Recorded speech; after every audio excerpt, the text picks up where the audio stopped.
This episode is brought to you by Foundation for Bolivian Artists, whose support helps make this show possible. Are you looking for an experience of cultural exchange and community? Foundation for Bolivian Artists presents Cantuta Concerts Opus 2 with Jose Navarro Silberstein in his New York recital debut. At Foundation for Bolivian Artists, we showcase the exceptional talent of Bolivian classical musicians, providing them with valuable exposure to advance their musical careers. So come join us on February 28th at Merkin Hall and share in the discovery of Bolivia's unique culture and music.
Welcome back to a brand new episode of the Piano Pod, everyone. We are thrilled to kick off 2025 with our first full episode of the year. We hope you enjoyed a little surprise gift from us last week, a bonus episode featuring the winner of the Cantuta Opus 2 scholarship by the Foundation for Bolivian Artists, Jose Navarro Silberstein. Be sure to check it out. Today, we're diving into an extraordinary conversation with a truly inspiring artist, Clare Longendyke. Clare is a concert pianist and recording artist celebrated for her artistic ferocity and innovation, with a career that spans solo, chamber, and orchestral performances across the globe. In this episode, we'll hear about Clare's Whirlwind 2024 fall season, featuring an astonishing 25 concerts across 10 cities in just 9 weeks. Clare shares how she balanced 20 solo performances, chamber collaborations, and orchestra appearances, all while connecting deeply with audiences along the way. We'll also discuss her groundbreaking debut album, Of Dreams Unveiled, which debuted at number 2 on the Billboard Classical Charts. This remarkable project weaves together works by Claude Debussy, Amy Williams, and Anthony R. Green, showcasing Clare's commitment to both the classical tradition and the music of our time. Clare opens up about forging a full-time performance career, commissioning over 30 new works, and performing in 250 world premieres, all while championing inclusivity and innovation in classical music. Her insights on building meaningful connections with audiences, embracing vulnerability as a superpower, and redefining what it means to be a concert artist in the 21st century are truly inspiring. Looking ahead, we have more exciting guests lined up in 2025, and the Piano Pod isn't stopping here. We are also planning some exhilarating events beyond podcasts and broadcasts in the fall. To stay in the loop about our upcoming guests and plans, be sure to subscribe to our newsletter and follow our Instagram broadcast channel at That Piano Pod. All the links mentioned today are listed in the show notes or description, and you can also find them on our Linktree account at The Piano Pod. Now, without further ado, let's dive into this inspiring episode featuring the extraordinary Clare Longendyke. Please enjoy the show.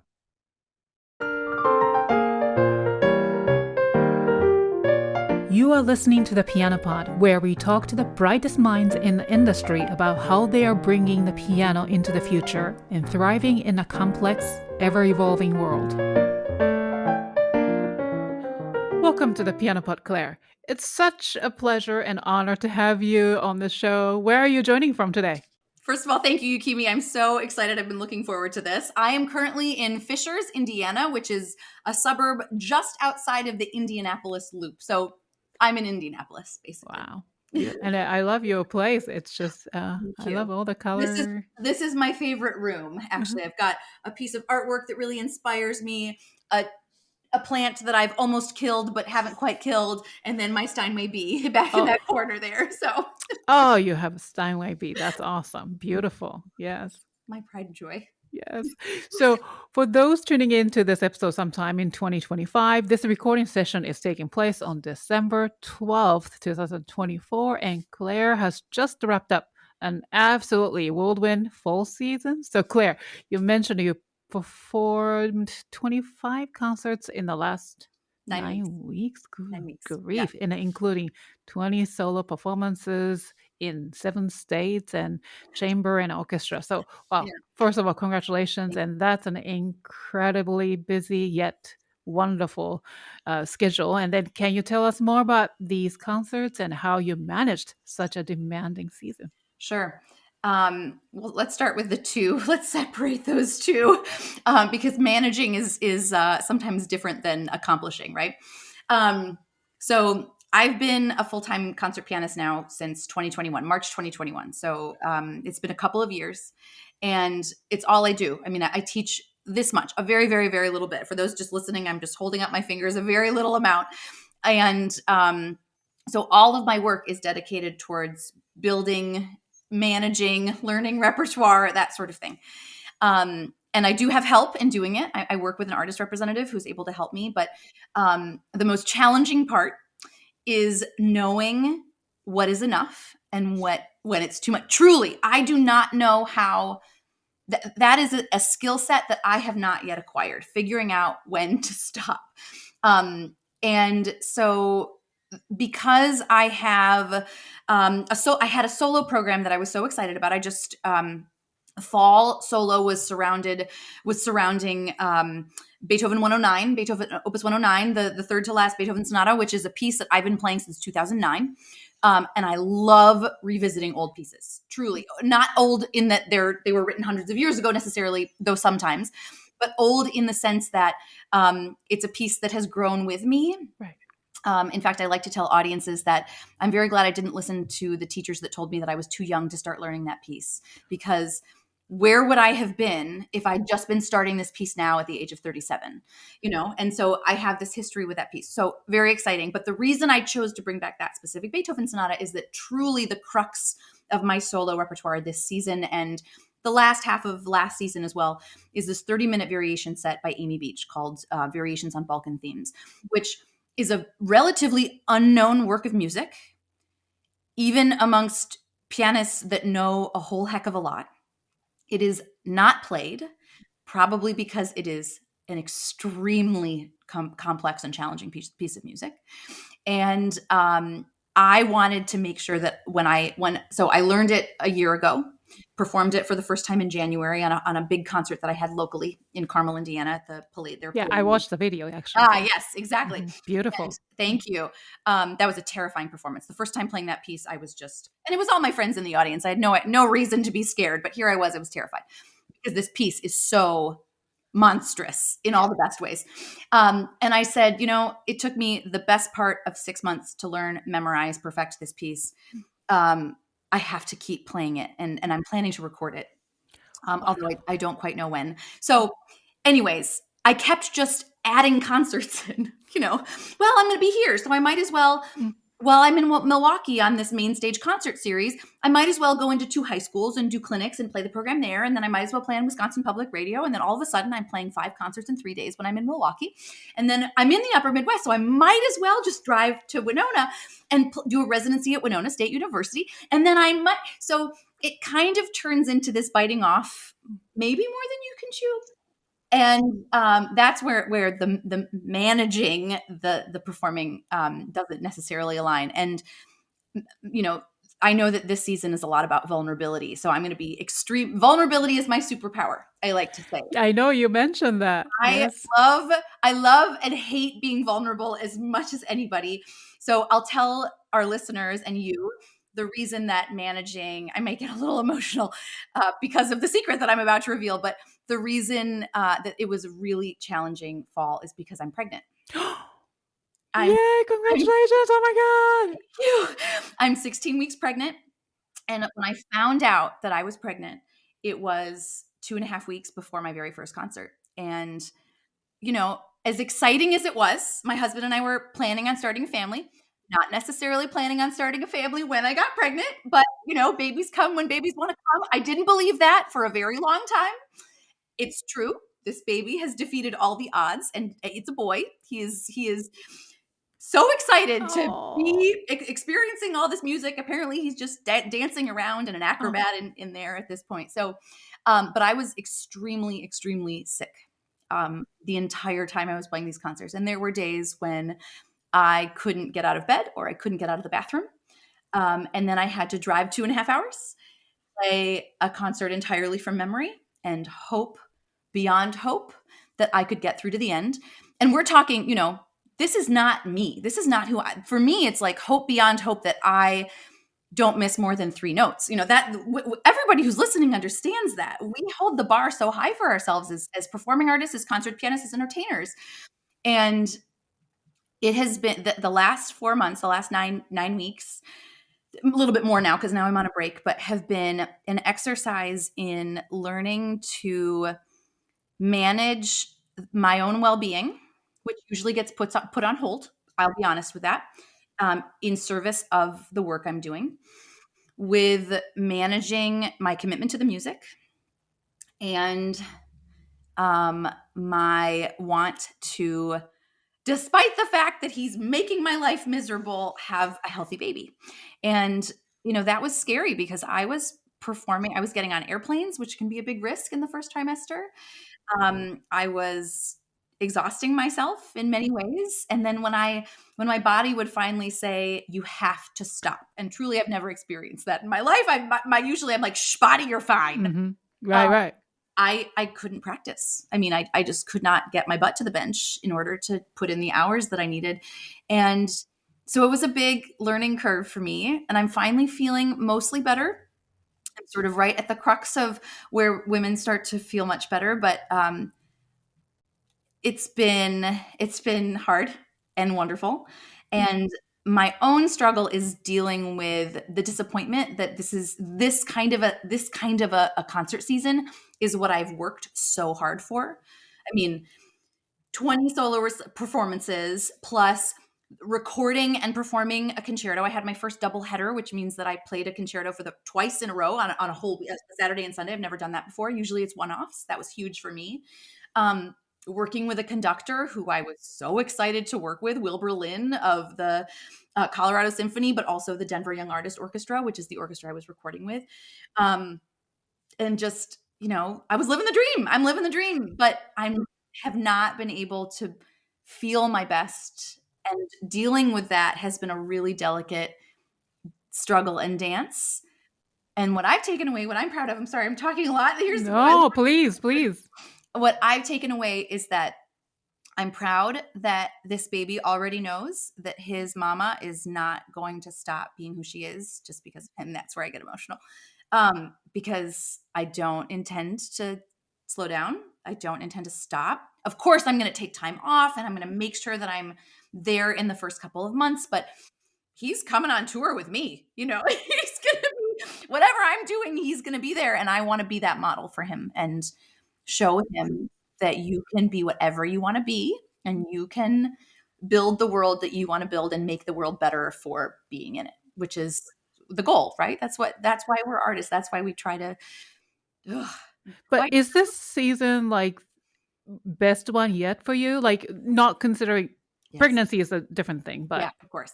Really? Absolutely. No, professionally speaking, I've been this active before, but never at the level on the sort of notoriety of series, notoriety of conductors and orchestras that I'm working with. A lot of things are similar to past seasons. Like, for example, once again, I'm playing a new concerto for the first time. I'm playing the Emperor Concerto in March with the Mankato Symphony in Minnesota, which I've never played before.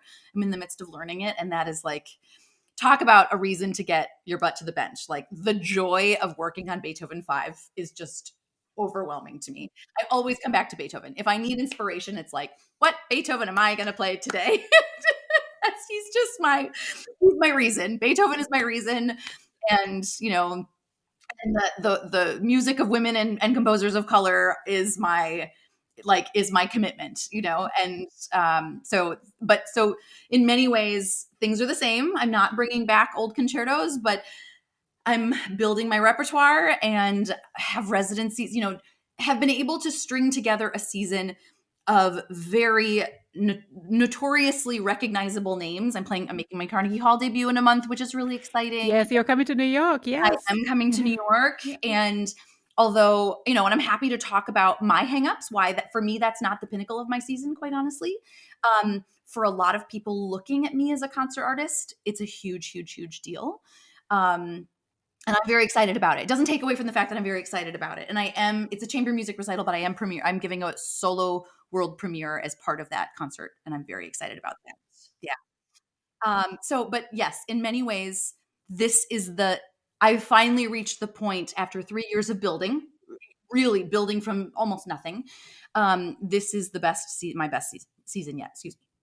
Wow. Yeah. And then, before you found out about your pregnancy, you were thinking, oh, I booked this hall, I booked this concert with conductor, this is the best season ever yet. Then boom, right? Boom. That's life. But it's a wonderful news, right? Don't get me wrong. This is a wonderful news, but very wanted news. Yeah. Wow. Then, so when is the baby coming? Baby is coming 5/25/25, which I kind of love because it's a palindrome. Oh my gosh. I know. So I keep telling everybody so he can't come 3 days earlier because it's my birthday and he's not allowed. I don't share. Really? Yeah. Oh. But it would be really fun if he came on 5/25/25. Right. But of course, I don't have any control over that. So yeah. So when you would be performing, you said there's like a piano concerto you're performing in March. So you'll have this big belly. Yep. Playing 7. So for my last performance, which is also Beethoven 5 on a reduced orchestra, so chamber orchestra plus a work by Gerald Finzi that we're doing with the same group, I'll be 7.5 months pregnant.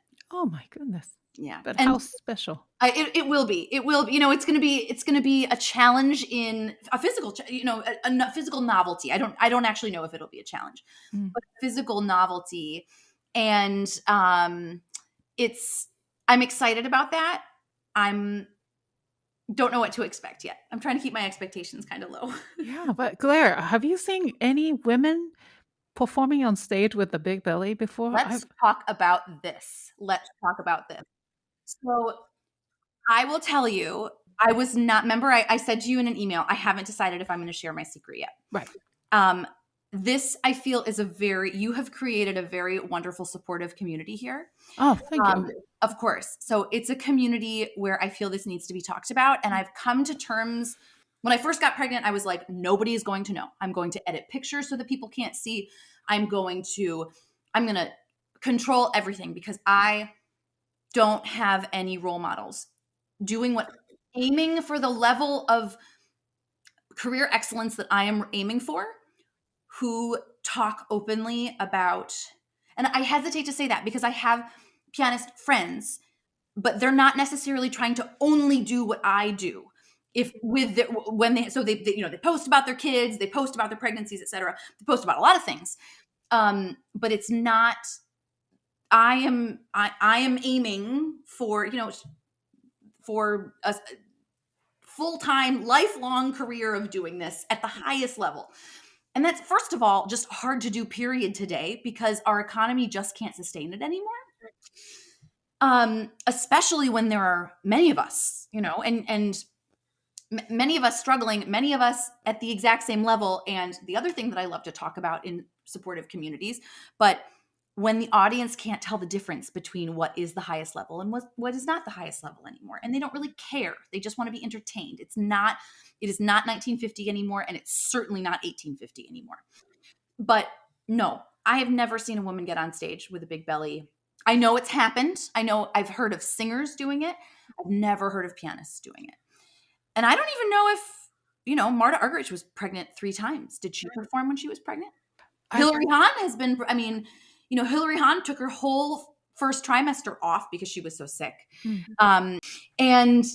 So the reason that I said I want to talk about this here, this is the first professional instance where I've talked about it, and I don't intend to talk about it. I've talked about it one-on-one with conductors that I trust and presenters that I trust, especially when I've needed a little bit of grace in the last 16 weeks, which I have. I've needed a lot of grace. I've never had to ask for grace. I've never had to cancel a concert because I haven't felt well. I didn't cancel anything, but I've had to just say, I'm running a little late because I'm really ill, And this is a space where I feel comfortable talking about it. And I think it's important that it be talked about, because I would like to be that person that goes out and says, this is possible and you can do it. And I want to push back. I'm not afraid to push back at people and say, really, you're not going to hire me just because now I'm a mom? But I am terrified of that. I'm really, if I have one hang up, one little voice in the back of my head that I have to fight down every day, it's that, people will say, why hire this woman who is, a fine pianist, but now has split priorities, when I could just hire a guy. Let me just call this guy pianist. He plays this piece, he'll do fine. Or this, very young non-mom pianist. And, quite honestly, I don't see enough women my age, period, on stages, which is something I look younger than I am, which I think works in my favor. But when I start letting my gray hairs come in and not plucking them out, who knows what's going to happen? And then I'm a mom. And the other thing is, I almost want to apologize for saying that, not necessarily apologize, but reflect on the fact that I did just say I'm not planning on slowing down. It should be well within my right to slow down, and I should be allowed to come back and pick up and have, and it's not. I mean, I think it's important to say that I don't feel, being out in the field, very deeply ingrained in our fields, I don't feel that. I don't feel that I have that flexibility. Or support. Or support. Most importantly, support. Yeah. Now, I am at the very beginning of this journey, this exploration. I've heard that there are support groups, and not only for just like of a community of women in the arts who have kids and have dealt with this, but also like legal groups that can help you if you encounter legal trouble because you're being discriminated against for being pregnant or for having, something like that. So I think they are out there, and I trust that they are out there. I think that many of them are New York based, which is wonderful. But I'm scared about that side of things. And I believe I have reason to be scared because of exactly what you said. So thank you for asking that question. No. Yeah. Wow, it's a lot to unpack here, but I'm glad that I feel just so honored that you made this announcement through my podcast. What better place to do it in a community of pianists and piano lovers? So, and I think it's important, and it's important to talk about it, and for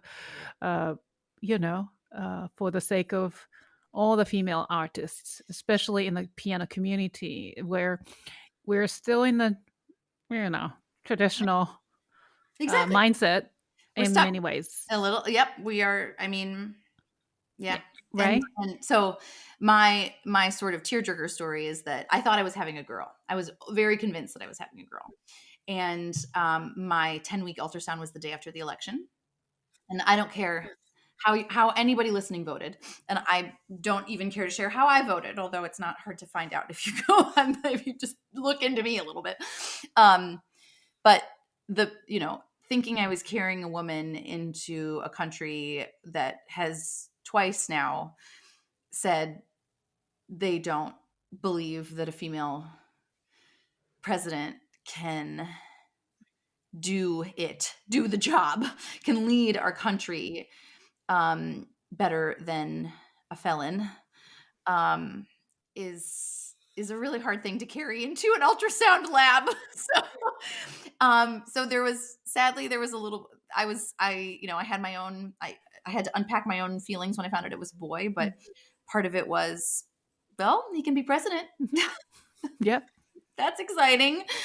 But I think it's hard to be a girl mom right now. And I think it's hard to be a mom right now, but it's hard to be an artist mom. It's hard to be a mom.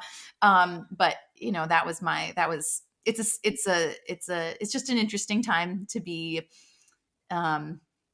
alive. I suppose I can just summarize it and say alive, but also an artist and trying to be a world changer. And there are a lot of reasons to want to just sit on the couch and watch Netflix, and we have to bond together. So anyways, But what a joyous moment in your life too, in many, many ways, and career-wise and your personal life. And that's just beautiful. And how all these things come together through music, right? Yeah, exactly. Oh, exactly. you're living the life. I've had a couple of people say, "Oh my gosh, the music that baby must be hearing." I'm like, well, yeah, he's learning how to practice. That's for sure. Yeah, he gets to hear a lot of repetition and. But in a way, you booked your concerts for this entire season, basically prior to that. So I think it's so special that you're continuing, and then the baby grows with you through these concerts. That's amazing. Yeah, how special. I just thought of this, like Demi Moore, the actress. Yes. Okay, so she posted this, nude photo when she was like really very pregnant. I remember that. I thought of that like while we were talking, because it was a groundbreaking thing. It was. Right. Yeah. Right. Basically, you're not being naked, but you're doing the similar thing through piano. I know. That's right. Exactly. Well, and what I appreciate about that idea, that quip, is that in many ways, even though she was revealing everything, she was sort of taking ownership back over her body. And that's one thing that's been really, I mean, I hinted at this when I was talking about sort of, I was totally in control of I knew everything about how my body works. It worked. Everything was like clockwork. And as soon as I hit 6 weeks and morning sickness started kicking in, and then now that I'm starting to show, and you can, apparently I wear fairly tight clothing because nothing fits. And so it's like, I have to like arrange things in a way that it's like you lose, people want to touch you. People want to ask you questions. People are making comments, and no matter what the comment is, and this gets into a lot of microaggressions that cross, into the sexist border. They talk into the racist border, into the, it taps into a lot of ists, but you sort of lose control of your own body, not just because there is I call him my alien, because my alien is sucking the life out of me and truly taking things that he needs and leaving me the rest. Right. But also because from the outside, you become something that people talk about, look at, touch. And that has been weird to me. So in many ways, Demi Moore was like, here it is. Mhm. Go ahead. Right. I welcome it. Now I've given you nothing between me and what's happening with my body. And that's why I told you. That's why, because I think it needs to be taught. I'm a communicator. That's my, part of the vulnerability being my superpower. If I'll find a way to talk about it even in the worst of circumstances. And I think just talking about it helps bring down the veil a little bit, as uncomfortable as it can be. And, people are maybe tune into this and be like, I don't want to hear any more about her pregnancy. Talk about music. But, And I really hope that you will show off your body on the concert stage, and hope that people will not talk about it so much anymore, eventually, right? Because or if they do, that it's wow, she was pregnant and she's still having her career, or she's still herself, because I am. We all are, whether we choose to have kids or not, or whether we choose, however we choose to dress, or what, we're still, it's just choices that, that are contribute to us, as opposed to they're not separate from who we are. It's part of who we are. So I will have a bump at Carnegie Hall. So any New York listeners, you will see it loud and proud on the Carnegie Hall stage. Oh So my goodness. I'll be there. I'll be oh, there. I love it. That would be Yeah. That's wonderful. great. I can't wait. So before getting into more details about your work and career, let's just start with this. So, your concert pianist career is blossoming, remarkable, and from this past fall season, your groundbreaking album of Dreams Unveiled. I love that album so much, and which debuted at number 2 on the Billboard Classical Charts. That was very exciting. And then commissioning over 30 new works and performing in over 250 world premieres. So you've made a profound impact on a classical music world. So if you were to capture the essence of your artistry, maybe you already have, but in mission and passion in just a few sentences, sort of like introduce yourself to my audience, and how would you define who you are as an artist today? Oh gosh, that's so hard, right? First, I just want to acknowledge how hard it is to talk about the work we do, right? It's putting it into words when it's something that's so intangible is very hard. So I'm going to frame it and say what I believe makes me unique. And that doesn't mean that there aren't other people out there doing it, because there are a lot of people that are doing this work now, which is great. But my artistic mission is to cast light into the corners of the classical music, still classical music, but the classical music repertoire, field, realm, stage, whatever you want to call it, where light doesn't get cast enough. So for me, that's the work of women, past, present, future, the work of artists of color, past, present, future, and then the work of creators in general who can't be put in a box. Maybe they're queer artists, maybe they are young artists, they're emerging artists. I hate that word. I'm still an emerging artist. Me too. Exactly. I hope that my wish for everybody is that you'll never stop emerging. Just keep emerging. So anyways, the work of people that audiences have never heard of, or works by famous people that audiences have never heard of. And what's great is that more and more audiences have not heard of much. So you can play Beethoven Opus 109 and they say, gosh, that's a beautiful piece of music. I've never heard that before. And I'm like, what? Every pianist in my studio played that piece for years and years and years and years. But it's novel to our audiences. And then digging a little bit deeper, I don't choose music that just fits into those categories, because it has to be a piece that I have something new to say within. I don't play Beethoven Opus 109 like Andras Schiff, whose version I love, or like Pollini, or like I'm sorry, I'm trying to think of a woman that has recorded it and I can't. That is very unfortunate, but that's on me. I'm sure that there are women that have recorded Opus 109. I don't play the Debussy preludes the way that other people play them, because of course I'm Clare Longendyke. I can't play it like I don't want to play it like other people. So I choose to focus on pieces, whether it be Amy Beach Variations on Balkan Themes, which is a piece that very few people play, period. I wouldn't play it just because of that. I play it because I think I have something to bring to that piece.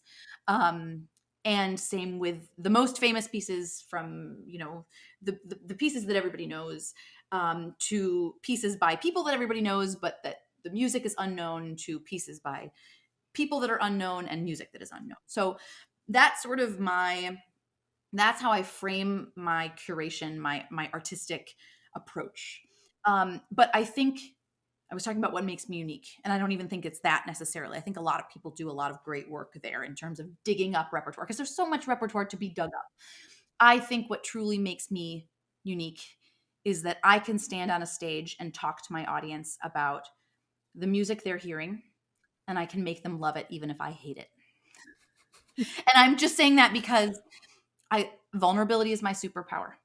And that means that I can so I started talking to audience. I started talking from the stage because I would get so nervous about the playing that I don't care. I know I speak comfortably in front of people. Even if I fumble and I listen back, I'm like, oh, what did I say there? I'm probably going to listen back to this and say that same thing. I'm not as invested in as much in that part of things. I'm getting my point across. Right. I'm not as invested in the perfection of the way I speak, because I'm comfortable that my words are communicating their meaning. With piano, I am concerned about the perfection of the way I play. And that is just, hello, my name is Clare Longendyke. I have 15 million degrees in piano, and I was trained to be perfect, even if I don't say anything. And I've been fighting against that for the past 30 years of playing the piano. Unfortunately, that's for many of us the way we were trained. So I would get up and I would start talking to the audiences because it relaxed me. And then I would sit down and I would be able to take a deep breath into the bottom of my lungs as opposed to before I started playing. And then it became that I was not regurgitating historical facts, but I was talking about my experience with the music. And then people were coming up to me and saying, I learned so much that even though this is the 30th time I've heard Beethoven Opus 109 or the Waldstein Sonata, or sorry, I'm just naming Beethoven, Jesu Joy of Man's Desiring or Kinderszenen, even though I've heard that piece so many times, you told me what to listen for in your interpretation, and I learned something new from it. And that is what makes me unique, I think, is that I am kind of the combination of this. It's not really Victor Borge, but like I think I'm like Mrs. Maisel on stage. A little bit of that Jewish humor, and like I'm not afraid to make fun of myself because I like myself, and so I'm not afraid to poke fun at me a little bit. And so I bring that little bit of real life. Why should you care? Why should you care? And sometimes they need to be told that. And then I play very musically, and so people are able to enter into the music in a different, new way because they've learned something and they carry that into the interpretation. And the sad thing is, I don't actually know how to market that about myself. People just experience it and then they hire me because they're like, I want you to do that for my audience. But it's very hard to talk about that. Right. So here I am, 5 minutes later answering your question. No, but you mentioned Mrs. Maisel, so maybe stand up. Yeah, right. I would say comedian, but music. Yeah, stand up meets education meets classical music. That's sort of what it is. Yeah, you're right. Yeah, you're right. And if it were 1950, I would want to be the female Victor Borge. I think Victor Borge is the most hilarious. I mean, I think somebody sent me a Dudley Moore playing, imitating what Beethoven endings sound like, and it's like a 5-minute video of him pretending to end Beethoven. That kind of humor. But the difference, and this makes me so sad, but audiences got it back then. I don't know if audiences, I don't know that audiences would get Victor Borge anymore. Right, maybe. But there are contemporary ways to do it, right? That's true. Yeah. That's very true. Mm-hmm. I mean, for as much as classical musicians love to hate them, two-set violin was very groundbreaking in this sense, and they were able to bring people that don't care about classical music into our world. Mm-hmm.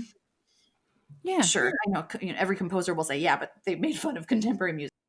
Well, but I think we can be very creative about how we introduce ourselves to the rest of the world, especially to the young people, because I used to teach a lot more, and then the young ones, especially in New York, they just don't know this world of classical music, and then they thought I would have like a wig with the tights on and coming.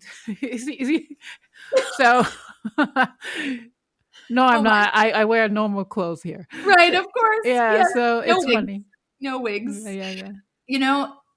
I'm going to diverge just a little bit. Please. And then we'll go back to one of your questions. But I have, because your questions were so good, can I just say, I can't wait to answer some of these. They're going to make me think. But I've recently gotten into the world of conferencing, which is... Really? Yeah. And now I will say, my two experiences, very, very different. My first experience was with at the Women in Classical Music Conference through the Dallas Symphony. Any female or female identifying, I should say, because it's very open in that sense. There were men there as well, in the big minority, but still. In the classical arts administration, classical performance, composer, conductor, anything where you feel like you work deeply within the classical music industry and field, I think would benefit from this conference. It was wonderful. And I attended in 2 years ago. So 2023, yes. Sorry. Not this past one. I didn't make it in November, but the year before. And I benefited because I was the only concert artist there. So I made connections. I mean, did I book any gigs from there? No. Did I make connections that I think will continue to be influential in my career? Absolutely. And so that was a really great way to introduce myself to conferencing. Unfortunately, I took a very sharp left turn from there, and I attended this what's called a booking conference because it was local to me in Indianapolis. It's called the MAX, Midwest Arts Expo. And this is one of the regional booking conferences that happen across the United States. There's APAP in New York, which is the biggest one, and apparently highly overwhelming for people that go. There is Ohio OPN, Presenters Network, which is a much, much, much smaller one, just for the state of Ohio, but artists from all over. There is MAX, Midwest Arts Expo. There is WA, Western Arts Alliance. And then there may be one. No, I think WA covers the whole West. So I guess there are those 4. And I went because it was here and because a friend needed me to turn her slides. And I showed up to this conference. I spent one afternoon. I sent a couple. I didn't know I was going until like the night before. So I frantically sent emails to these presenters, seeing if they wanted to get coffee. I got one response, and she booked me for this season. In fact, I just played there in Milwaukee. And quite literally, this woman has become my friend. She's wonderful. Quite literally, her talk with me in our booking conversation was, I book one classical piano recital a season. I love your materials, and you're very personable, so I'd like to book you. She did not say, I've never seen programming like yours. Your playing moved me. No. It was about marketing.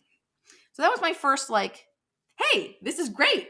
I booked a gig, but also, And since I've gotten to know this woman, who is my friend, her mantras are, solo piano is a hard sell. And then not from her, but from a different person that this I won't mention names, but this performer who is sort of like the electric violin, like, the kind of showy. Yeah. I went up to her and I introduced myself. I said, remind me, are you classical? She said, oh no, classical music is a bad word. And those were the 2 mantras that I took away from this conference. And by the end, 4 days in, so this past year, I just went. I showcased. I gave a short performance that sort of summarized who I was as an artist. And then I tried to take meetings, and I got a couple of meetings. I have not booked I had to pay to showcase. I got a discounted rate, and I paid $650. I paid to play, which I refuse to do anymore, but I was paying for the opportunity to have people hear me. And I've not yet booked a gig. Now, I think I will, but it's a business. This is the business. This is a peek behind the scenes of the business side of what we do. And we're talking presenters who book Willie Nelson cover bands or Elvis cover bands or a cappella group, and I don't have no judgment here, but I know the level of classically trained artists, and there are no musicians anywhere in the world that play as solidly, not in jazz, not in a cappella singing, classically trained. We are so hard on ourselves. That's part of it. And our teachers are so hard on us that we can go on and do so much more within music generally because we come to music making with this extremely high level of excellence, of I don't want to say perfection, but of striving to be the best version of ourselves every time we walk on stage. And I know it's easy to be critical of that because sometimes it can lead to really negative things. But I pride myself every day on trying to be my very best, because then that resonates in the rest of my life. Am I treating people with kindness? Am I holding people accountable for their actions in the same way that I hold myself accountable when I'm sitting at my Steinway? And it was a little disarming to me to be at this conference and to realize that when we talk about music business, it's important to not just think about the artistic planners at our orchestras where we want to play, or the presenters who are booking us at whatever, at Lincoln Center or at Carnegie Hall or at, Stanford Live, whatever that looks like. We're talking about people who serve 85% of the American population. who want to hear Willie Nelson cover bands and a cappella groups and dueling piano Christmas shows and things like that. That really, really woke me up to, who am I? Why do I want to do this? And am I and our field, classical music, is this big. In the words of the genie from Aladdin, itty bitty living space for a lot of us competing for, to have a larger slice of the pie, where the pie is not serving a huge part of the audience. So anyways, that's kind of my sidebar, but that it's been a little bit of a rude awakening in that sense of like, whew, gotta wake up every day and say, I'm committed to classical music. This is what I want to do. I'm going to reach 5 people today. Yeah. No. Before continuing this inspiring conversation with our guest, let's take a moment to hear from our valued sponsor of the month, whose support helps make this podcast possible. At Foundation for Bolivian Artists, we're on a mission to give classical musicians from Bolivia access to the world's most prestigious career opportunities by granting them a unique recital debut in New York City. The problem is, talented musicians in Bolivia face a stark lack of access to meaningful career advancement and painfully limited visibility on the global stage. We know that the world is missing out on something extraordinary, which is why we are dedicated to championing the performers and composers of Bolivia. Here's how we do it. We seek out talented Bolivian musicians and offer them the opportunity of a lifetime, a fully funded concert debut in New York City, an experience that can open doors and launch careers. Our concerts are more than just music. They are a gateway to the beauty and depth of Bolivia and its Andean culture, sparking awareness and appreciation among new audiences. So join us at our next Cantuta concert on February 28th at Merkin Hall, featuring Jose Navarro Silberstein in his New York recital debut. For more information, visit us at BolivianArtistFoundation.org. I want to talk about your sort of like entrepreneurial skill with your artistic journey. Yeah, sure. So you described yourself as a self-starter, pioneering a new path as a concert pianist by building a full-time performance career without relying on teaching so much. And I mean, so you mentioned about the reality, waking up to this reality of presenters, what they want in concerts, or ideas or ideal that they have is so different from us. Maybe that's what the market wants, or I'm not sure. I don't know. But tell me more about your self-starting part, because to me, when I look at you and read your bio, it's like didn't see you as like a self-starter type of a person, because I'm not trying to offend you here, but you have this wonderful academia, Boston University, Indiana University, and I'm sure, the path was, I wouldn't say given, but all the supports you have in order for you to. But please prove me wrong. So I had wonderful teachers. They gave me great ways to practice. Thank goodness, right? The best thing a teacher can give you is the skill to know how to practice. If this is the path you're on, I haven't taken a lesson in ages. Good gracious, would I love to take a lesson. I would be terrified at this point, but I miss playing for friends and playing for people with who are able to speak with authority. But part of the reason that I don't need to seek that, I feel, is that especially my last teacher at IU gave me wings. She had the most magical touch when it came to just, I remember when I first had my performer's diploma, so not my doctorate. I did my performance diploma, my doctorate with her. She was like, I played Beethoven Opus 109. And she said, this is not doctoral level. You are not going to get into the doctoral program at IU playing this piece like this. Started there in 2015. And then by the time she died in 2019, I didn't even play. I mean, she had colon cancer at the end. So she was not around. So we would talk on the phone, but I wasn't playing for her because she wasn't up to it. And by the time that happened, my last lesson with her would have been in 2018 before I finished my coursework. And she just lifted her hand from, just sort of took away. And I don't mean that she was depriving me, but by saying less, I was working more. And that was the best skill she could give me. So I learned how to practice. I learned how to be expressive, more expressive already. I learned how to control my own expression. Let's put it that way: how to control and take advantage of my own very deep sense of expression. I gained technique, but I was handed nothing. I have this drive is not even. I don't know, this vigor that is. It's like a fire.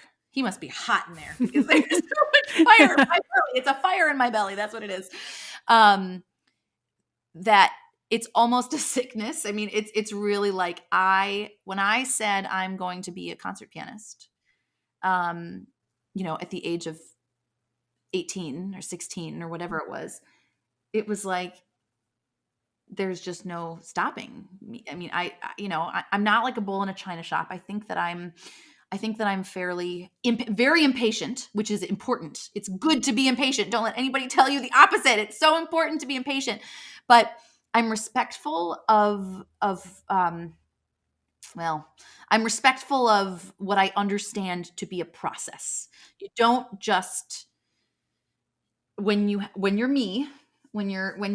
had the path that I've had, and I'll expand on that in a second, because you did have a question about this, and I was so glad you pointed this out. You don't just go from getting your doctorate at IU to playing with the New York Philharmonic, and especially now. And I want to highlight this, especially now, because our industry is dealing, after George Floyd, our industry is dealing with a lot of backpedaling and trying to make up for, I'm talking about the big organizations, trying to make up for the fact that there have not been people of color equally represented on concert stages for a very long time. Now, there have not been women represented on concert stages for a very long time, but that's not where we are right now. We're not having that conversation. The conversation is very race driven, and that's excellent and so important. But it changes things a little bit, right? So, if and this was not me, I was not yet on this path in 2020, but if there was somebody who was on a path of growth, that could have been a big game changer when all of a sudden, there were these new Black artists who were coming up who were so deserving. Michelle Can is my favorite example. I mean, Michelle Can is one of the most inspiring pianists that I've heard and seen, and she's doing so much, and that is so well deserved. Laura Downs is another excellent example, and it's important that we hear these voices. There is enough space in our industry to hear all sorts of voices, though. I don't want to make a comparison statement, but there is enough space in our industry for everybody to have this room for growth and for all of these voices to be represented in a beautiful and equal way. So anyways, that's not my experience, but what I'm saying is, as you're building these things, and as I have been building, I've gotten to witness waves of, the higher umbrella of classical music. I'm not talking about me personally. I'm not even talking about people at the academic level. I'm talking about the way, way, way high ups, the CEOs of the big organizations, the National Endowment for the Arts, the New Music USA, the New York Philharmonic, for goodness sakes, deal with things like the ripple effect of Me Too, the ripple effect of George Floyd, which changes the approach in many ways. So I was handed nothing, except I kept fueling this fire in my belly to want to do more and more and more and more, and to not have to sacrifice just because I haven't won any big competitions. I was never trained to be a competition pianist. And I'm very glad. So I cried at midnight when I turned 30, because I was like, it's done. I can't compete in any competitions. I'm too old now. At the same time, knowing how I played at the age of 30, I hate that that's the cutoff, because I hadn't lived life before I hit 30. Now I have something to say, and I don't want to compete in a competition because I don't want to be judged for it. I just want to say what I have to say and then have spark dialogue. So I call myself I don't really call myself a self-starter. I think I just sort of I think that's an easy way to describe it, because I feel that I've gotten to explore and more deeply understand the way building a career works without having had anything handed to me. And I've learned that even when you are an artist who has things handed to you, like let's say that you just won Leeds, let's say that you just won the Van Cliburn. If you don't put in the work after that, you still don't get to have a career. The people that win big competitions and then go on to have recognizable names in our industry have a lot of money thrown at their career, a lot of human power supporting their career in order to get their name to the point where people are picking them up. Because the thing is, and the reason that I'm no longer regretful of the fact that I did not do the competition circuit, is when you win that competition, you have 2 years or 5 years or 1 year to be the winner of that competition before there's another winner of that competition. And if you don't have a reason for people who know what to do, marketing people, business people, PR people, not musicians, people who think you're fine but don't really even care about the way you play, you just have a name that they can make money off of. If you don't have those people invested in who you are, you may go nowhere. You may get that competition money and then, and end up like the rest of us, trying to figure out, well, am I going to go the academic teaching route, or am I going to build a teaching studio to support myself? How am I going to support myself in this industry where the audience is dwindling and care about classical music?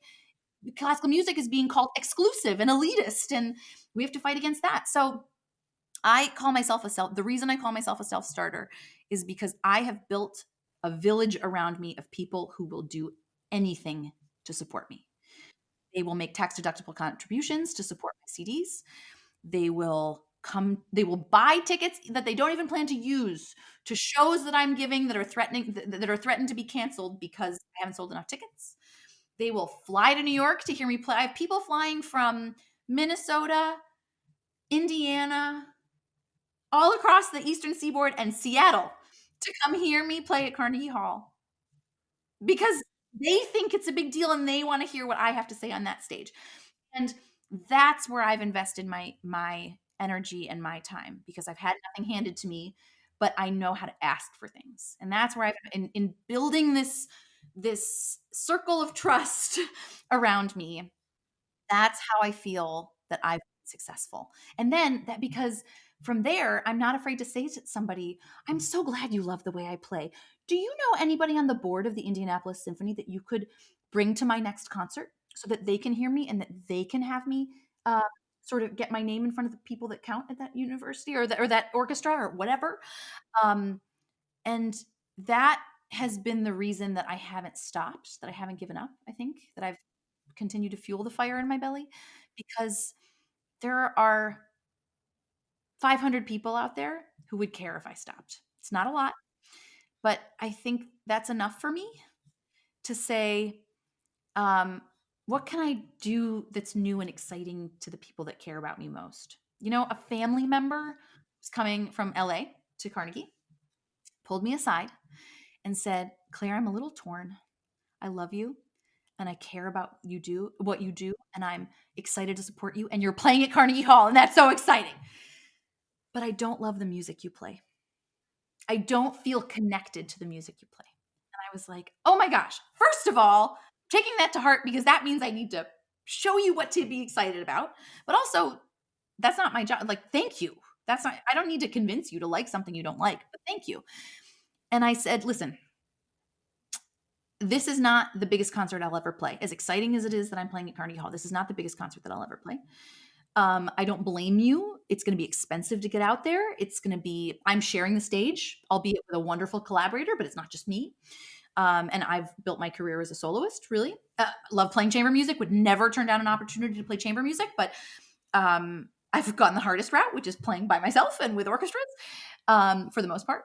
And I said, I don't blame you.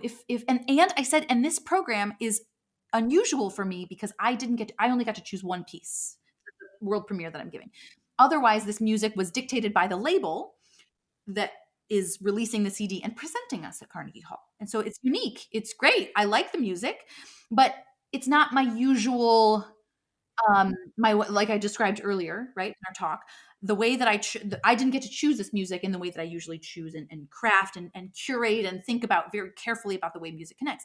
So I said, I don't blame you if you don't want to come. There will be other performances, probably closer to home in LA. And he said, nope, you've convinced me, I'm coming. And that's why I'm a self-starter, because it's for me, it's about the people and bringing those people in with the acknowledgement that it takes a village, and it can be really hard to support somebody in an industry where solo piano is a hard sell or classical music is a bad word, as I was told at this conference. So that is why I say that. Well, but you are brave and you followed your heart, and that's why where you are today, right? But I'm sure, especially not following the traditional rather track, which is teaching is like the first thing to do. And no, that's what I was told I had to do. I mean, that's what, I wasn't even told. It was like, you get a master's and you get a doctorate and then you get a teaching job and then you rot in that teaching job and you never play the piano again. And I said, I think there's something wrong with this. I don't feel right here. I don't have a seat at the table here. I'm not given any power. I'm not given any deciding power. I can't even start my own series to bring wonderful pianists for my students who've never heard classical music to hear without getting yelled at by the chair of my department because I'm not asking the right questions and getting the right permissions. Okay. So sorry, I didn't mean to interrupt. No. So, that takes courage, right? Thank you. But so transitioning away from the traditional model where teaching often supports performance careers is a bold move. And I've worked for a big institution for several years as a full-time faculty too. And it's a lot. And right. So, but because of the full-time position, financially, it's not a lot, but you're secured. Right. Sure. Well, okay. And here's what it did take a lot of courage. Thank you for acknowledging that. And it took a lot of time for me to get there. And I'm going to share a little bit about this. It's going to sound a little goofy, but the reason I'm here is because of another podcast, and I'll get there. But what I started to realize, so for those that don't know, my path was my second year of my doctorate. I was hired at a very small liberal arts college just outside of Indianapolis called Franklin College, very small department of music. But really good students, good kids, not good pianists, good kids. And talk about self-starter. I was being paid per student that I was teaching, a set amount, 30-minute lessons. And then for any piano majors, which I only had one, she was an exchange student who came from China, and she was, oh my gosh, when she got there, I was like, thank you. Oh my gosh, we can work on classical music. But what I did to build my studio and to make sure that I was maximizing my income, I went and I made a pitch to the football team. And I said, hey guys, my name is Claire. I'm a lot of fun. You should take piano because you are going to go on in your fields and you're going to want to take people on dates, and the arts are a great way to, woo a partner. So I sort of spun it in the only way that I know how to talk to young male, in this case, because football team, male Indiana Hoosiers. I was just sort of like, let's see what we could do. And they loved me. To this day, I'm still in touch with some of them. They support me through tax-deductible contributions. I've written job recommendations to some of them. I still get messages that say, hey, Professor Longendyke, how's it going? And it's teasing. They call me Claire now. They called me Claire when I was their teacher. But so what happened from there, I was having a lot of fun doing this. And then the provost looked at my W-2 income and said, we're paying her too much. So they cut my pay in half. So I had a studio of 22 students that I built. And I was all of a sudden back to making what I would have been making had I had 8 students. And so I said, okay, well, this isn't worth it anymore. And so as soon as I finished my coursework, I started applying to other things because at that point I could leave, right? I could be elsewhere and I wasn't having to be in class in Bloomington and et cetera, in Bloomington, Indiana. And I got the first job I applied for, very luckily, which was a job that I felt was a really good fit for me. The artist in residence, director of chamber music, and a lecturer at the University of Chicago. You know, as somebody so invested in new music, Augusta Reed Thomas is on faculty there. She's become a very close friend and collaborator. I was working with composers, the student composers, the PhD composers who would go on to be very strong collaborators for me moving on into the future. But really, I took the job because of the artist in residence title. And what I found very quickly was that the department didn't really care about that part. That was just sort of my permission to give recitals and to play. It sort of legitimized the fact that I'm a pianist first and then I'm doing all of this extra stuff. And I really liked coaching chamber music groups. And I did find too that I also really liked working with students who were going to go on to be economists and physicians and mathematicians, because I felt better. I didn't feel ethically good training people at their instrument to go on and have to fight the fight that I was fighting for with every ounce of my being, which was I want to be a performer and I don't know how to do it yet. I didn't feel that was ethically appropriate. I really didn't. I felt like if I were to be a piano professor at a university, I needed to help my students understand. I needed to incorporate arts administration and marketing and the importance of social media and how to send an email to a presenter and why it's important to have somebody sending emails on your behalf, et cetera, into the way I taught. But at the same time, that's not what they were paying me for. So I liked this idea of coaching chamber music and getting to show off my expertise of this music, but also inspiring them to be at their highest level of excellence, not just in music, which was not their career path, but also in their day-to-day, like I do for myself. And then the pandemic hit. And at that point, my husband and I, my then boyfriend and I were in our starter home on the north side of Indianapolis. He was struggling, but really gaining momentum in a new career for himself, and was growing roots here. But at the same time, we were like, okay, we want to be in a larger city. I'm originally from Chicago. My brother was in Chicago, closer to family, which is in Minnesota, Wisconsin. So he said, you're our pioneer in Chicago. You're figuring out if this is where we're going to eventually gravitate towards. Bigger art scene for me up there than down here for certain. And once the pandemic hit, it became very clear that there was no room for growth for me there. I was in a 30-hour-a-week position, and this is a reality that any faculty member is going to understand, being paid 30 hours a week and often working 60 hours a week, and then getting pushback when I would say, well, listen, I'm going to take this week kind of slow because I worked 60 hours last week. And so technically I don't need to work this week. And they didn't think that was appropriate.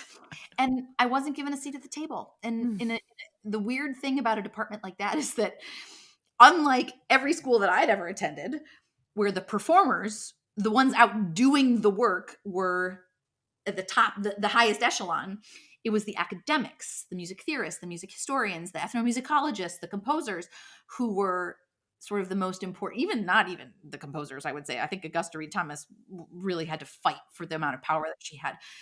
It was the academics who were really the ones deciding how vital performance should be.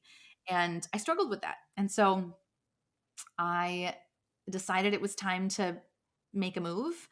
And I left for a position in arts administration, which, just a sidebar, I'd founded a nonprofit new music chamber performance, chamber music festival here in Indianapolis. So I had a lot of experience with the nonprofit side of things.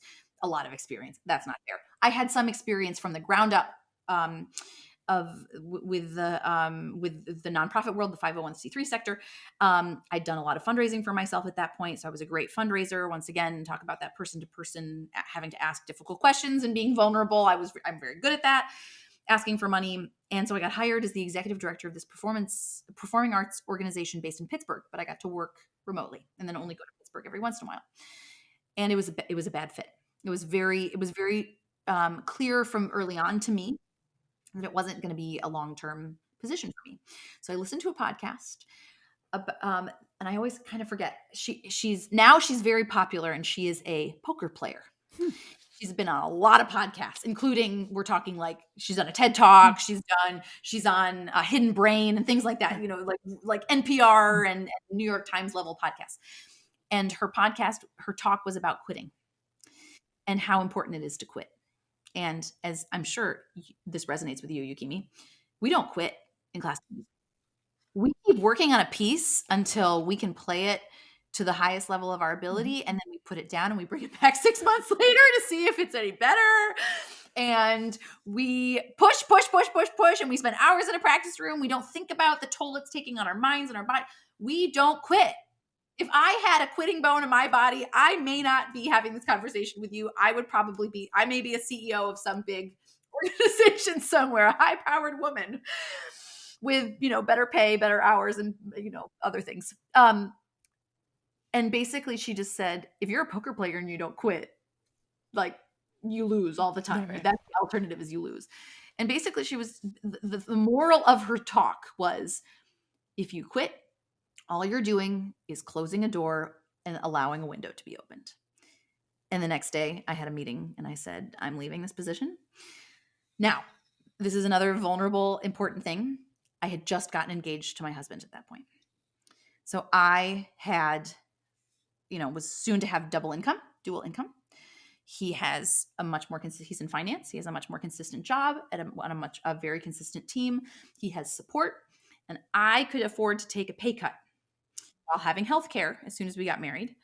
I was already on Obamacare because this company didn't offer me healthcare. So after I left the University of Chicago, I was already paying very little because I was making very little.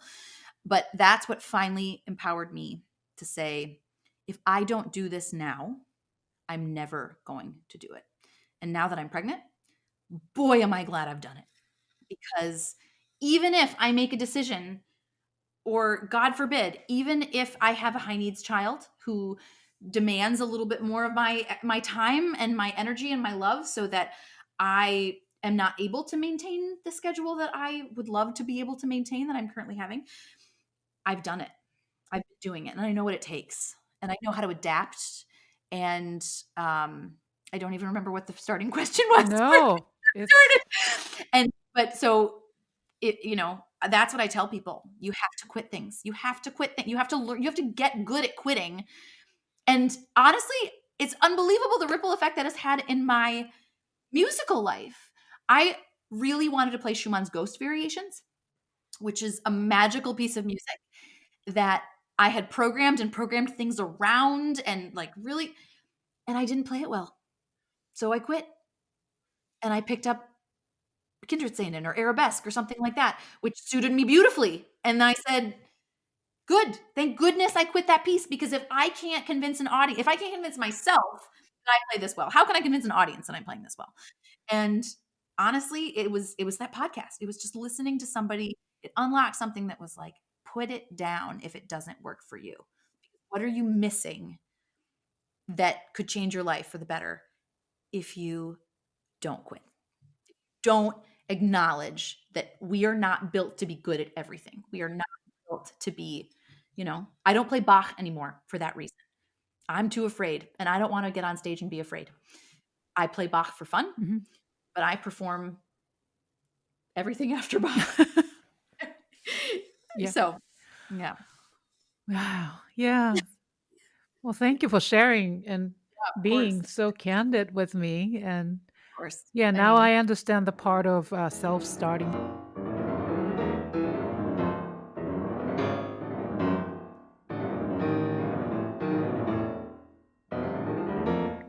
I've been listening to your album. Is it a debut album of Dreams? My debut solo album, yes. Debut solo album. Okay. So for quite a few weeks now. So yeah, and I'm struck by how thoughtfully you've curated the programming and also other pieces too. And then order of pieces, I'm sorry. Mm. And then the inclusion of a familiar composer like Debussy alongside with contemporary composers like Amy Williams and Anthony R. Green ties Mhm. everything together really well, quite well. And then this reminds me of a conversation I've had with the renowned radio host and pianist and composer Jet Lissler.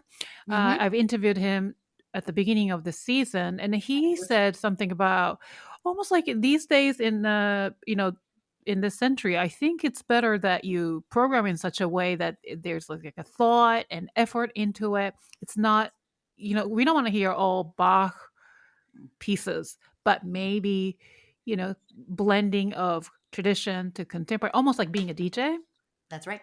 That's right. Yeah. So tell me, what is the overall theme of this album and what made you decide to curate these works by three completely different composers? Completely different, right? So talk about nuts and bolts. It's fun to talk about this part of it. So believe it or not, the project started with Amy Williams because I wrote my dissertation about Amy Williams. It's a performer and composer's guide to her current piano works, which at the time, the most recent, and I think this is still the case, the most recent piece that she'd written was the piece that I commissioned with the support of a grant through my alma mater, Indiana University, the 2 books of piano portraits. And so what was so fun for me was that I got to do a complete survey of everything she'd written. The 2, I think I did the 2, solo pieces, and then I commented on her 2 concerti. Light Room and Dark Room is what they're called. And I got to explore this composer's work, which I already loved, was already hooked on Amy Williams, but then really got to dig my hands in, and then at the end got to commission this new piece that nobody had heard about, nobody had read about. And I knew that part of that was to be a recording of it. So actually, the CD that you've heard is technically part 1 of 2. I still have to record the second part of it. I have to learn a lot of the second part of it, but I have to record the second part of it. And so I talked to Amy and I said, what do you think would go well with your pieces? I searched for portraits, and maybe I was going to focus on this or that, and I couldn't find something. And so she said, maybe Debussy. And she loves the etudes. And I sent a playlist to my mom, who is, has been surrounded by classical music thanks to me, but still has a contemporary ear and knows what she likes and what she doesn't like. And she said, I don't hear your expression in the etudes. The etudes are fine, and I think that audiences generally may have found the etudes plus Amy Williams to be a little academic, maybe. So she said, how about book 2 of the piano preludes? Remember how we were talking about biting off more than I can chew? I was like, how about all of the Debussy preludes? And part of that made a lot of sense to me because it's both books of portraits. Why not do both books of Amy Williams, of Debussy's preludes? And at the time, it was 2020, 2021, and they had sort of become my pandemic project. And so what I did starting from making that decision was I created groups of 2 or 3 preludes, and I spent a week meeting and greeting the preludes. I'd played many of them before, but not in my current state of a professional pianist, which generally means I'm a lot more flexible with the way I interpret, especially with Debussy. I believe that there is a level of freedom in the interpretation of these pieces that needs to be derived from narrative, derived from storytelling. And I learned that while I was studying in France, and I'm very grateful to my teachers for teaching me that, because I listened. The part of what solidified my decision to record, like, why do that? Everybody has recorded all of the, from Christian Zimmerman to contemporary pianists today have recorded these pieces. But I truly thought that I played them differently. I listened to many complete recordings and I said, no, I think I have something to say with these pieces. And then because I'm somebody that really cares about representation, and I said, there's no way that I would put out a first album with only white composers. That got me thinking about composers, off the beaten path composers who have been influenced directly by Debussy. Because Amy said, I think my music would jive well with Debussy. And I agreed, because they're so contrasting in many ways. But then I wanted to have a composer who was directly influenced by Debussy. And I went to Boston University with Anthony R. Green. And I had already played this piece to Anacreon in the US, which is which was composed as a postlude to Feu d'Artifice, fireworks, the final prelude. So when I play it, often when I play them in concert, I turn the little rumble, the at the end, the perfect fifth rumble at the end of Feu d'Artifice. I don't stop. I connect that directly to the little tremolo trill that starts Anthony's piece so that they connect seamlessly. Oh, wow. I chose not to do that on the CD because I was kind of a purist with the CD. I didn't want people to listen and say, "Oh, that's awful. I hate that." And because I wanted them to be tracked separately. There needs to be, I wanted that. So the seamlessness is there, but not necessarily, but so you get something different. And live performance is different than recorded performance. So I wasn't a purist in my interpretations, but what I mean is when it came down to making an archival performance of my interpretation of these pieces, it was important to me that it be a little bit more flexible. So I commissioned 2 new pieces from Anthony, one of which, the fugue following Des Pas sur la Neige, is on the CD. Another one is this amazing, like mind-blowing commentary on minstrels, and coming from a Black composer. He has done, I mean, I can tell you because it hasn't been recorded yet. What he did was he took every instance of, well, not every, because there are many more, but obvious instances of appropriation of the work of Black artists, and he quotes it in a fugue. So we're talking that we have quotes from little quips in this fugue, and it's all in counterpoint, from Elvis Presley to Bye Bye Bye by NSYNC to like Mozart, Beethoven, obviously, who was, there's the whole story of the Kreutzer Sonata. So I told him exactly what I was doing. And I said, I want this to be a contemporary commentary on a composer who wrote a politically incorrect, borderline racist piece of music, or at least named it such. Well, no, it's a cakewalk, racist piece of music. And the reason I asked him specifically, I gave him carte blanche to pick any of the other ones and any of the other preludes, and he chose Des Pas sur la Neige. But I asked him specifically to either do Général Lavigne Excentrique, which is also a commentary on an artist who would often perform in blackface. But I asked him specifically for one of those 2, General Lavigne or Minstrels, because I told him how I know social justice is such an important part of the work he does. I knew that he would do it in a way that would respect the piano. It would be idiomatic to the instrument. So I didn't have to worry about, him writing things that I couldn't play, essentially. He's a wonderful pianist and plays a lot of these preludes. But what came from it was he really trusted me to be the vehicle for delivering this message and this piece. And it's been that's part of where my superpower of vulnerability has had to come from, is that I get up in front of largely audiences of white people and say, this is a commentary on cultural appropriation, and let's talk about what that is and why it's important to acknowledge it and talk about it. So when it came down to the nuts and bolts of finding how these pieces all fit together, it was a longer process, because I would perform them in different groups and then I would say, I didn't like how that worked. But as I got to know the music more and more and more and more and more intimately, it was unbelievable how some of these pieces fit together. One of my favorite examples is Amy Williams' Helena, which is dedicated to Helena Bugallo, her duo partner and best friend, who's somebody that she went to grad school with and has continued to perform with and be very close with for many years since, decades since. And Brouillard, Fogs, Debussy's Fogs. They're both this sort of veiled, mysterious luminescence and multiple voices happening.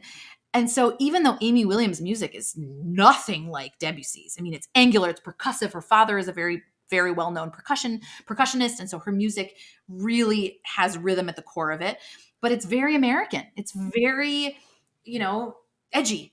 And a lot of people who don't like her music by itself, my mother is one of these people, struggles with Amy's music, really liked the way the pieces fit with Debussy, because it starts to blur the lines. And that was my goal. How can I blur the line so that when you're listening, you're not entirely sure what is Debussy and what is Amy Williams and what is Anthony R. Green anymore. Huh. Yeah. Yeah, but you see, the blend was just impeccable. Thank you. Seamless. So much fun. It was so fun good. I was like, oh, that's Debussy. Wait a minute. Yeah. That's Yeah. Debussy. Oh, what happened? That sort of Well, thing. and I'm glad that you're saying that as somebody who knows the Debussy pieces so well. What came of this for me was the realization that when I say Debussy, people think Clair de Lune. Audiences, many of the audiences that were buying my CD think Clair de Lune. Clair de Lune, that's it. That's what I know. And so a lot of the CD generally was very out there for them because a lot of the preludes are very forward thinking. You know, something that sounds like a normal added sixth chord to us is like dissident to other untrained ears, people that don't know that corner of Debussy's music or only know Clair de Lune. And even though those harmonies are still in Clair de Lune, like that music, it's so popularized that it becomes normal. So I'm glad it works for you too, because, you know, I think there's maybe there's a group of listeners who would say it all sounds contemporary to me, even though the pieces were written 100 years apart. And that's a long time ago for some of Debussy's music. So yeah, but it's a wonderful album to listen to. So for those who are listening to this episode, so please go to all the music streaming services and then look for Of Dreams Unveiled. And then also they can go to your website at clarelongendyke.com and search for the album. Now, where does this dreams come from? So there is a quote by Debussy. So I'm reading directly from my liner notes. The album's elusive title derives from my favorite Debussy quote. In French, La musique, c'est du rêve dont on écarte les voiles. Ce n'est même pas l'expression d'un sentiment, c'est le sentiment même. And the translation in English is, music is dreams from which we part the veils. It is not the expression of feeling, it is feeling itself. And, I get emotional, it's the baby. But it's, how beautiful, how true is that? It's just pulling back the curtain on its vulnerability. Music is vulnerability. Being willing to take it in, being willing to not get it, and then being willing to let it wash over you. And so Of Dreams Unveiled. And I sort of took it and turned that quote around, but then of course it had to start with the ... just like Debussy's preludes. And I had a French friend who knows Debussy's music very well who commented and said, I love your ... title. She got it. I was appreciative of that.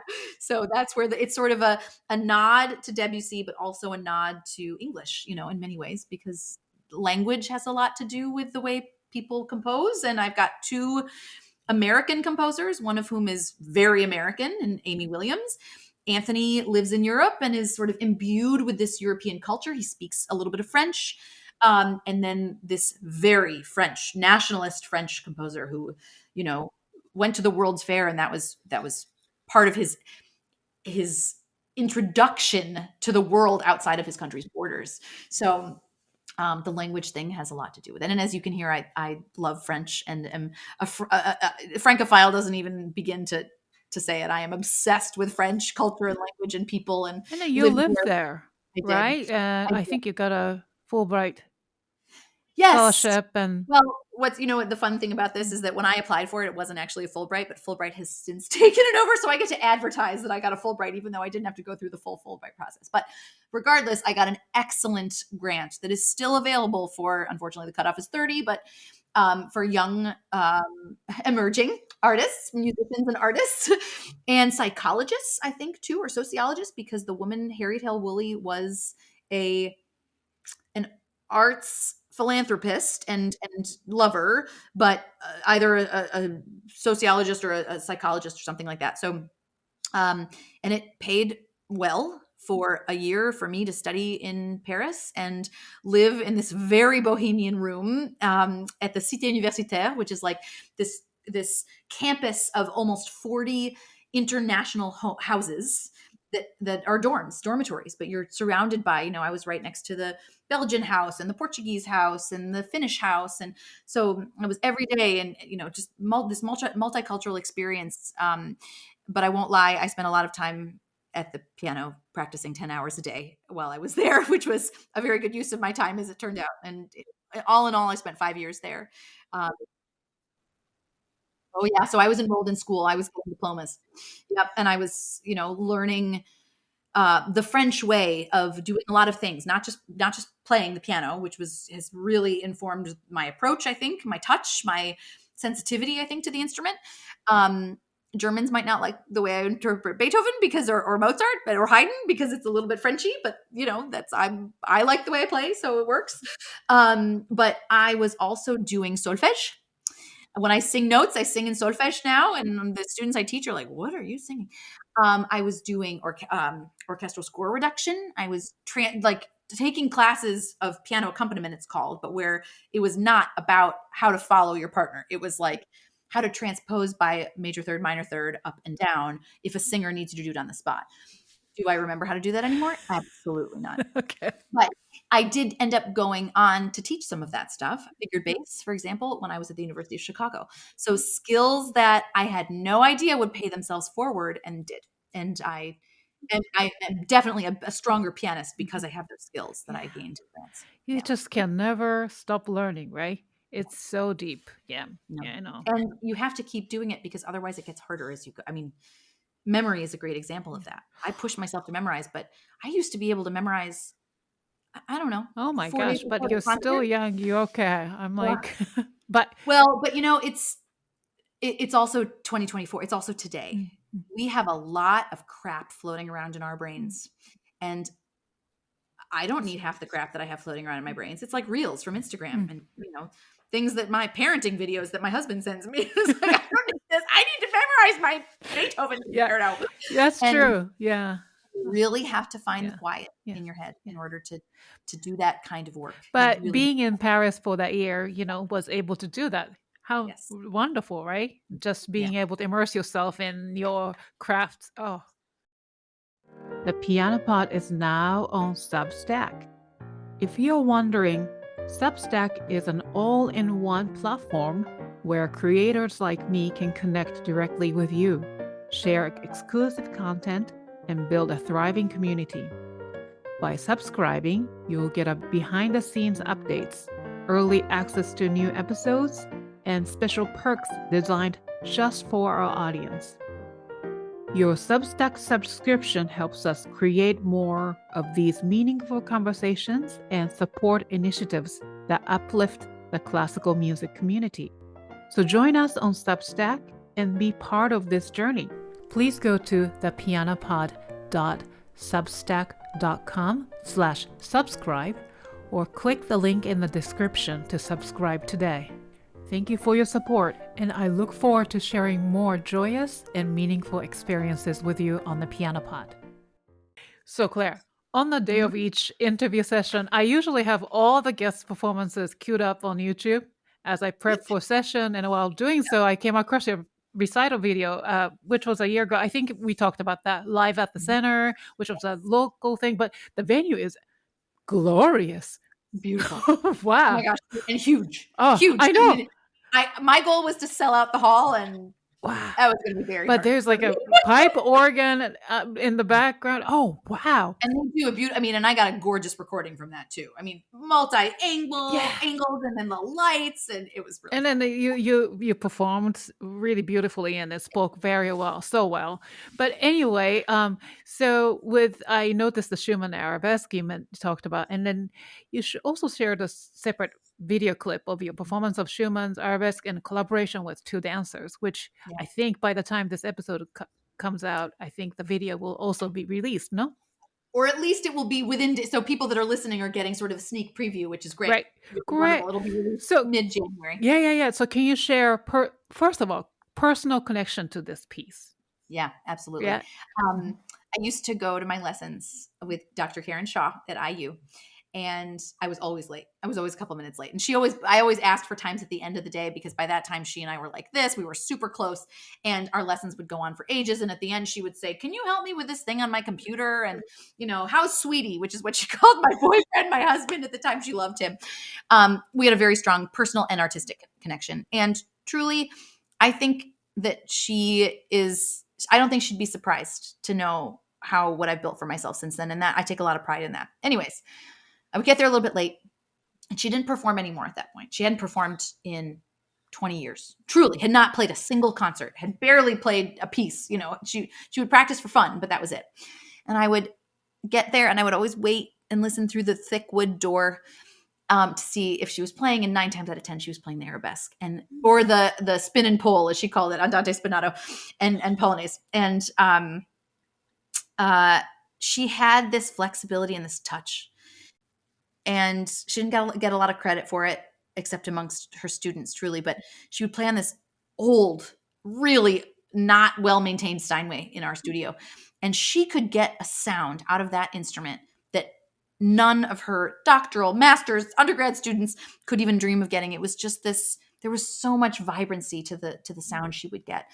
And so that piece was really an acknowledgement of my love for her and all that she taught me, because there is so much.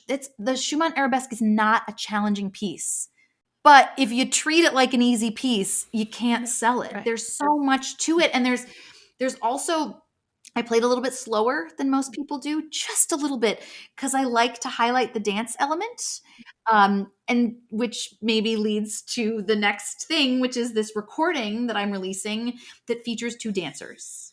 And the impetus behind that project, I recorded 2 pieces, was sort of twofold. I recorded Clare Longendyke, because a piece that everybody knows, and I recorded Schumann Arabesque. And on the business side of things, my goal was to try to play the Spotify game a little bit. And what that means is I really was looking to up my numbers and to gain a little bit broader recognition, name recognition, by playing classical music that isn't hard to listen to for people that don't know they like classical music. Right. And that's, part of my mission that I didn't mention earlier is bringing new audiences into classical music, both from the ground up, young people, to people that, like my next door neighbor, who, God love him, I'm very close with my neighbors. He comes to the shows I play locally.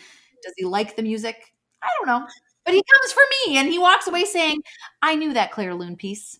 I've heard you play that one before, or I've heard that one before. And, but I wanted to do something different with the Schumann, partially because it's so repetitive and because we listen with our eyes. I wanted to imbue it with something that reflects the dance. I mean, the Arabesque is both an acknowledgement of the musical embellishment and the freedom that Schumann was granting us in this simple ba-dum, da-dum, da-dum, da-dum, to not play it the same way every time. It comes back 4 times. But also, an Arabesque is a dance movement. And I wanted to show that. And so I contacted this female ballet dancer who I thought still lived in Indianapolis. She flew in for this project, which was really an honor and a sort of acknowledgement of our part of the work that she and I have done together. And I sent her the recording and I said, what can you do with this? And she said, it might help if I had a partner. And for me, it became this story of Robert and Clara. And I don't think that's a stretch, because I think a lot of the music that Robert was writing at the time was for Clara, right? And at this point, when he's written this piece, and I cannot think of the exact year, forgive me, but they're still young. And Clara's father, who is Schumann's piano teacher, has said, you cannot spend time with Robert. You cannot be with him. You cannot get engaged to him, because you have a career as a concert pianist to build. Thank goodness he said that, because that woman went on to have a marvelous career, granted raising a bajillion children, but still, as a concert, she was a pioneer as a female concert pianist at a stage where there weren't any. So, but it's still this push and pull of like, I want to be with you and I'm in love with you and I want to be engaged to you, but also he's engaged to somebody else, Ernestine von Fricken of Carnival fame. And then so the dancers really bring out this tension in the music. Some of which is sort of forgive me for using binaries, but a masculine tension, and some of which is this like has a little bit more female sensitivity. And then I'm the narrator. I'm the glue, as pianists so often are in chamber music and orchestral playing. And I'm the one that's passing the baton back and forth. And just like maybe my favorite thing that Schumann ever wrote is Der Dichter spricht at the end of the poet speaks at the end of Kinderszenen. Just like at that point, the narrator finally gets to say something at the end of Arabesque with this, everything pauses, the theme ends, and then it's this beautiful, beautiful coda. And we really played with that, both with the dancers and then the videographer, who's also a collaborator and friend, dear collaborator and friend of mine. And we had a lot of fun exploring the story behind the music. And that's kind of where I am in my DIY projects, the projects that I launch. I have to shine new light onto them. I need to say something new so that when people go and find my recordings, they not only hear and see that it's a different interpretation, but also maybe they can understand why, rather than just saying, as some of the reviews of my CD said, Claire plays this music much slower than most interpretations. Yes, but why? Do you understand why? That's what I want people to have some insight into. So I'd also love to hear your thoughts on interdisciplinary works, just like you've done with the dancers and the piano. So is it going to be should we more incorporate those collaborations, interdisciplinary work as a classical musicians? I don't know that I'm comfortable saying yes or no to that, but I'll share the reasons that I do it. First of all, because in some instances, many instances, reaching an audience takes multiple avenues. Like I said a few minutes ago, people listen with their eyes, right? So giving people something engaging to look at, just like why we like, a lot of people like watching TV versus listening to an audiobook for something, or maybe not prefer that, but there are reasons that people choose those two. It's storytelling, hopefully good storytelling, but one has a strong visual component, is reliant on the visual component, and the other, you're sort of tapping into your imagination. Giving people something that is not just a pianist playing the music to look at is a way to help them gain an entry point into the music. But also along those lines, and thinking about how to reach our audiences more deeply and enrich the music with more color, with more vibrancy, bring it to life a little bit more. I find that spoken word is also very important. So another interdisciplinary project that I loved, talk about curation. This was like the curatorial project of a lifetime. I got a $25,000 grant Oh my to goodness. put on. I know that's some of the best development work I've ever done in my life. I know. Which link? I want to find out now. I will. Well, I'm happy to send it to you and to share it. And I'm finally getting to perform. This was in 2022 that I premiered it, and I'm getting to perform it again, just from when people are listening next month at the end of February at Wellesley College. And I'm very excited about the chance to perform it live again. But it is an hour-long work for film, commissioned film, also by Deanna Weatherly, who is the videographer who did the Schumann and the Clare Longendyke videos. She created a whole 3-chapter video. Poetry that I hand selected by contemporary American and sort of dash American. So I think there's one Chinese American poet in the mix, one Latino American poet, for example, and 4 commissioned works by living composers that I commissioned. And the way that I curated the entire work was in the form of a requiem. So think Mozart's Requiem, Fauré's Requiem, all the different movements. I got translations of the texts, and I fit the music and the poetry and the film into those movements of the traditional Requiem as we know it, except it was obviously contemporary. And it was meant to create a space for reflection, catharsis, deep healing, really. after 2020, 2021, 2022, now 2024 for those of us, anything that we're sort of, the challenges, the socioeconomic, the personal life challenges have continued, right? There's just a lot of hard stuff happening in our lives right now. And this was just meant to, through art, help give people something to grab onto to say, that resonates with me. That's all I was looking for. That resonates with me. And so to do that, I wanted to have a visual component, a spoken word component, and a musical component. And I mean, it was so much fun to do, because I created this big program booklet with all the texts and all of both the poetry and the texts of the Requiem movements, and fun also, as you can tell, what I like to do is to marry old with new, and to say even an old sacred form can have relevance in the way that we think, heal, process today.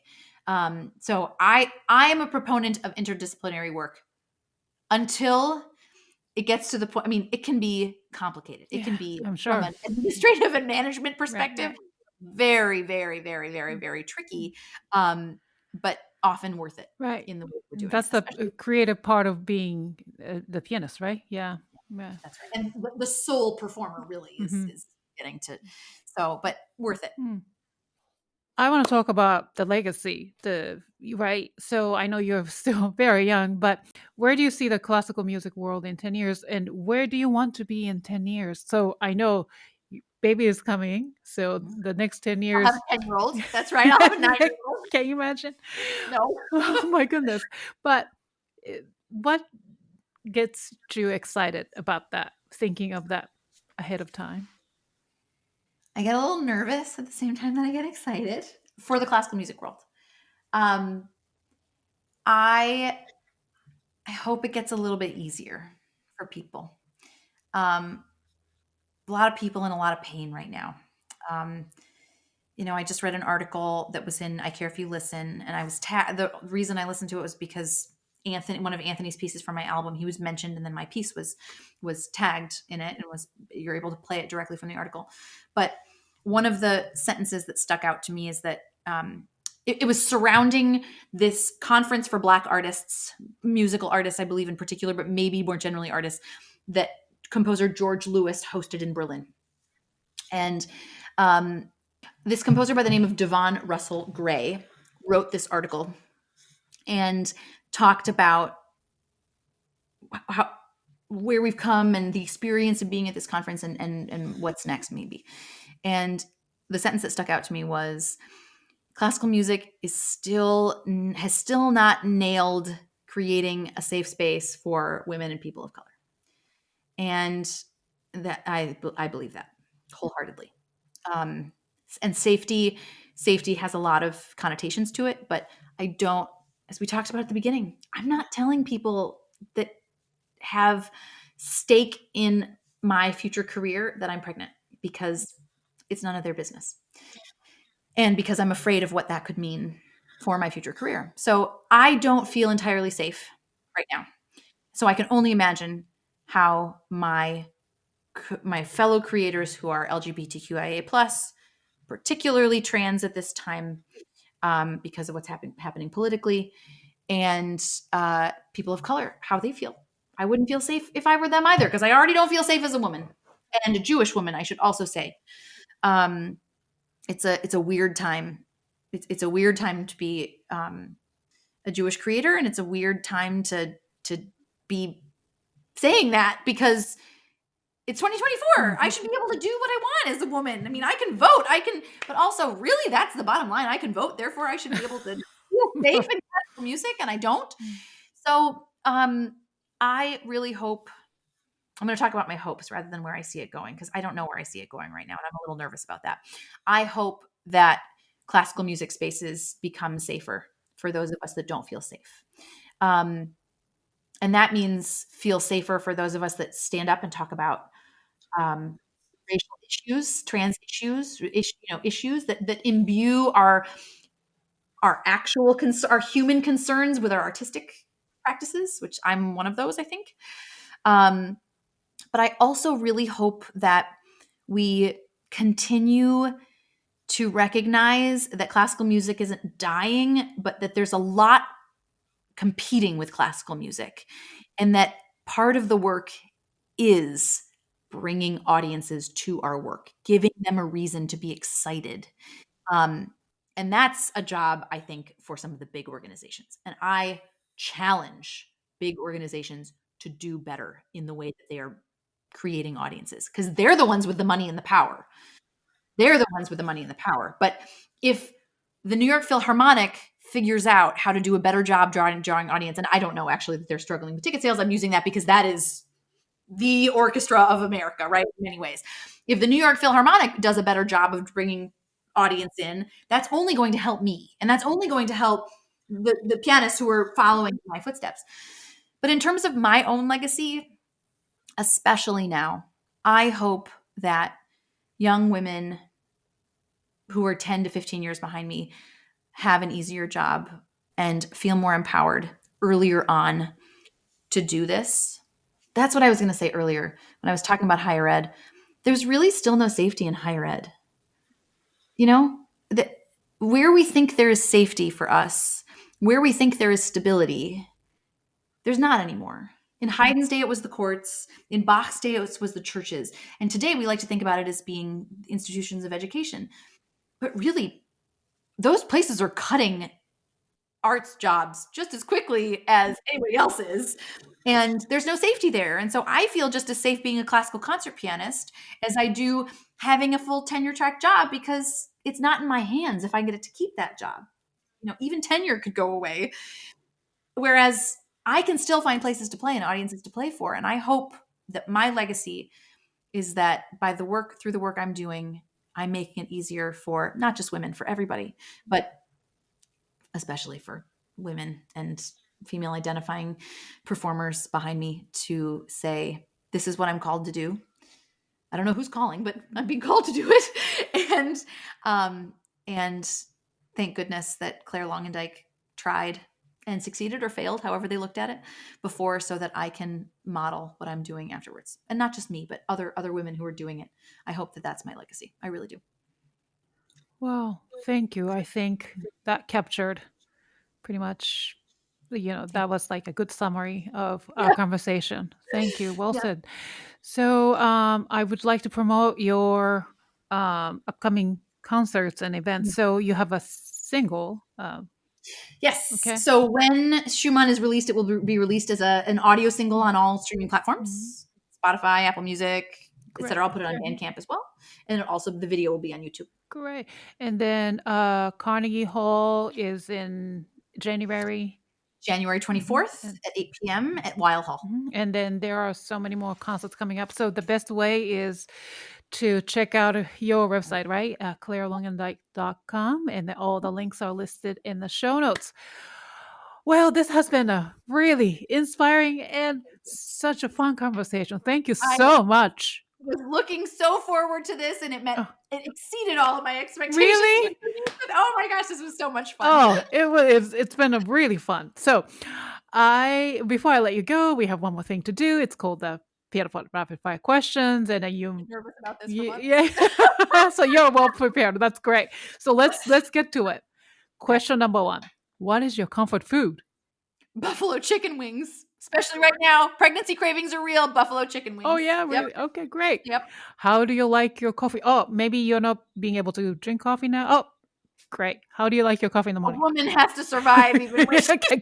I drink less coffee. I drink my coffee, right now I drink like half a cup of coffee, because when you're pregnant, you're not supposed to drink less. And then a lot. I say camel colored with soy milk or oat milk, whatever's available. Great. Now, are you a cat person or dog person? I'm an animal person. I have 2 cats and I have 170 pounds divided by 2 dogs. I have 2 big dogs, a Bernese mountain dog who is 21 months old by the name of Zuzu. She's my heart and joy. She is everything. She's a snuggle bug.